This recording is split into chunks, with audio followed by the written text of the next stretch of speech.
খলিফার গোপন আমল। হযরত উমর রাদিয়াল্লাহু তাআলা আনহু যখন মদিনার খলিফা, তখন তিনি লক্ষ্য করলেন বর্তমান খলিফা হযরত আবু বকর রাদিয়াল্লাহু তাআলা আনহু প্রতিদিন ফজরের নামাজের পর শহরের এক প্রান্তে একটি ছোট্ট কুঁড়ে ঘরে যান। তিনি সেখানে কিছু সময় কাটিয়ে আবার চুপচাপ ফিরে আসেন। উমর রাদিয়াল্লাহু তাআলা আনহু কৌতূহলী হলেন। তিনি ভাবলেন, খলিফা প্রতিদিন এত ভোরে এই জরাজীর্ণ ঘরে কেন যান? সেখানে কে থাকে? একদিন আবু বকর রাদিয়াল্লাহু তাআলা আনহু বেরিয়ে যাওয়ার পর উমর রাদিয়াল্লাহু তাআলা আনহু সেই ঘরে প্রবেশ করলেন। ভিতরে গিয়ে দেখলেন একজন বৃদ্ধা মহিলা বসে আছেন। তিনি অন্ধ এবং চলৎশক্তিহীন। উমর রাদিয়াল্লাহু তাআলা আনহু বৃদ্ধাকে সালাম দিয়ে জিজ্ঞাসা করলেন, মা, প্রতিদিন ভোরে আপনার এখানে যে লোকটি আসেন তিনি কে এবং তিনি কি করেন?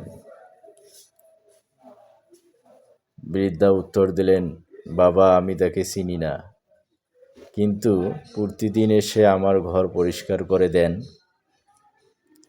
ময়লা কাপড়গুলো ধুয়ে দেন, আমার জন্য নাস্তা তৈরি করেন এবং সারাদিনের পানির ব্যবস্থা করে দিয়ে যান। উমর রাদিয়াল্লাহু তাআলা আনহু অবাক হয়ে জিজ্ঞেস করলেন, তিনি কি আপনাকে কিছু বলেন না? বৃদ্ধা বললেন, না, তিনি একটি শব্দও বলেন না, কাজ শেষ করে নিঃশব্দে চলে যান। এই কথা শুনে উমর রাদিয়াল্লাহু তাআলা আনহু ডুকরে কেঁদে উঠলেন। তিনি বুঝতে পারলেন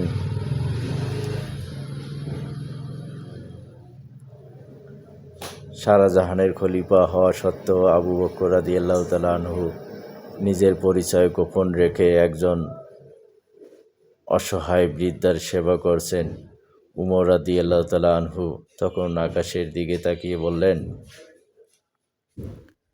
হে আবু বকর, আপনি আপনার পরবর্তী খলিফাদের জন্য পাল্লা এত উঁচুতে বেঁধে দিয়ে গেছেন যে আমাদের পক্ষে আপনার স্তরে পৌঁছানো প্রায় অসম্ভব।